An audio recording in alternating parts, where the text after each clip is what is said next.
అంటే ధర్మము తప్పి ప్రవర్తించేటటువంటి మనుష్యులను చూసి భూమి భారంగా బాధపడుతుంది.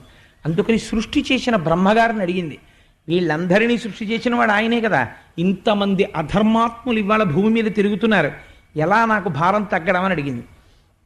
భారం తగ్గించడం, ఉన్నది నిలబెట్టడం స్థితికారుడైన శ్రీ మహావిష్ణువు యొక్క అనుగ్రహం. కాబట్టి నువ్వైనా నేనైనా ఆయన్ని ప్రార్థన చెయ్యాలని ఆనాడు చతుర్ముఖ బ్రహ్మగారు ధ్యానమగ్నుడై పురుష సూక్తంతో స్వామివారిని ఉపాసన చేశారు. ఆ ధ్యానమునందు ఆయనకు ఒక వాణి వినపడింది. వెంటనే కళ్ళు తెరిచి ఒక చిరునవ్వు నవ్వి బ్రహ్మగారు అన్నాడు, ఇటువంటి మహానుభావుడండి నిజంగా చతుర్ముఖ బ్రహ్మ. ఆయన అన్నాడు, ఓ భూమి, నువ్వేం బెంగ పెట్టుకోకు, స్వామి తొందరలో కృష్ణావతారాన్ని స్వీకరిస్తున్నారు. ఆ అవతారం స్వీకరించింది మొదలదొక చిత్రమైన అవతారం. కన్నులు తెరువని కడుచిన్ని పాపడై దానవిచను బాలు త్రావి చంపే.